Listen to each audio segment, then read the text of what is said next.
व्यवस्था कायम हो। अरे हम होने नहीं देंगे। हम लोग आलू और प्याज खरीदने में तबाही मची है और लोग मुख्यमंत्री खरीद लेते हैं। साथियों, ये चुनाव कोई आम चुनाव नहीं है। देश का जो पहला आम चुनाव 1952 में हुआ था और उसके बाद ये जो 2020 का चुनाव है, इसमें बहुत ही ज्यादा संघर्ष है। साथ ही हम आपको इस मंच के माध्यम से बताना चाहते हैं कि इस चुनाव में हमारा संविधान बचाने की लड़ाई है, अपना ईमान बचाने की लड़ाई है, अपनी बेटी बहू की आबरू को सुरक्षित करने की लड़ाई है। आपको जानना चाहिए कि जो लोग हम लोग आलू और प्याज खरीदने में तबाही मची है और लोग मुख्यमंत्री खरीद लेते हैं। कितने शर्म की बात है। जो लोग एक 6 साल की सत्ता में जो एक प्राथमिक विद्यालय नहीं खोल पाए, वो चाहते हैं कि एशिया का सबसे बेहतरीन और सबसे सस्ता विश्वविद्यालय जेएनयू को हम बंद कर दें।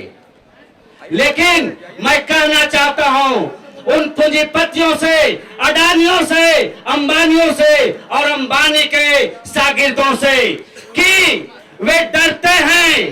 तमाम पुलिस, गोला बारूद, फौज रखने के बावजूद वो डरते हैं और उन्हें डर है कि कहीं ऐसा ना हो कि एक गरीब एक दिन डरना बंद कर दे। एक गरीब एक दिन डरना बंद कर दे। हम लोगों के पास विकास करने के लिए सिर्फ 2 रास्ते हैं, शिक्षा और राजनीति।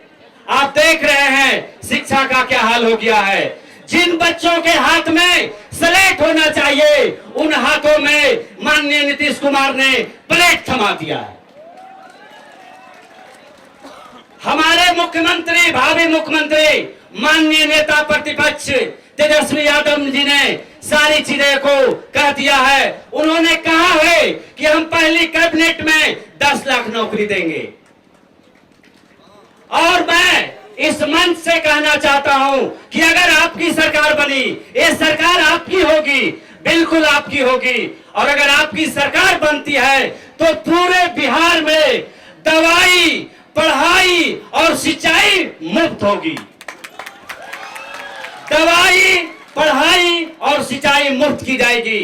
और यहाँ पे बहुत सारे शिक्षक साथी भी होंगे जो काफी संघर्ष करके वहां तक पहुंचे हैं और उनके लिए हमारे नेता ने कहा है कि हम मूल वेतन मान देंगे। और हम लोगों की कोशिश होगी कि जब आपकी सरकार बनेगी तो मूल वेतन मान दिया जाएगा। और इस मुल्क में आप देख रहे हैं कि दिन प्रतिदिन लोकतंत्र के साथ क्या हो रहा है।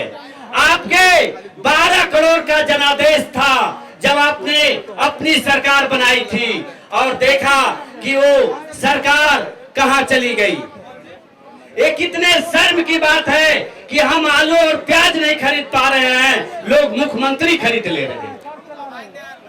तो हम लोगों को बहुत सचेत और सावधान रहने की जरूरत है, क्योंकि दुश्मन चौकन्ने हैं, दोस्त बेखबर हैं और दुश्मन चौकन्ने हैं। मैं किसी का भी ये नहीं कहता। मैं जब भी बोला ताकत से हमारे पार्टी के लोग, बाबा साहेब भीमराव अंबेडकर को संविधान मानने वाले लोग हैं। और ये आरएसएस और जनसंघ चाहता है कि इस मुल्क में फिर से, ध्यान से सुनिएगा और सोचिएगा कि जनसंघ और आरएसएस के लोग चाहते हैं कि फिर इस देश में वर्ण व्यवस्था कायम हो। अरे हम होने नहीं देंगे, हम लोग होने नहीं देंगे। और मैं जानता हूं नागेंद्र भाई, समय का बहुत दबाव है। मैं बस 4 पंक्तियों को साथ कहकर समाप्त करूंगा। और ये आप लोग समझदार लोग हैं, मैं किसी का नाम नहीं ले रहा, लेकिन अगर किसी पे फीट बैठ जाए तो इसकी जिम्मेदारी मेरी नहीं।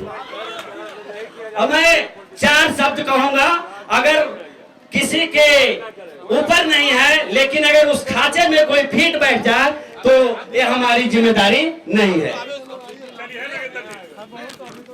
2 मिनट बोल रहे हैं, 2 मिनट बोल रहे हैं, काहे को चीत कर रहे हैं, काहे को चीत कर रहे हैं, 2 मिनट बोल रहे हैं ना।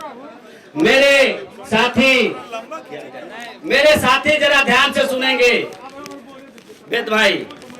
मेरे चिराग लगे हैं हवा बनाने में, मेरे चिराग लगे हैं हवा बनाने में। अड़े थे जिद पे कि सूरज बना के छोड़ेंगे, अड़े थे जिद पे कि सूरज बना के छोड़ेंगे। पसीने छूट गए एक दिया बनाने में, पसीने छूट गए एक दिया बनाने में। मेरी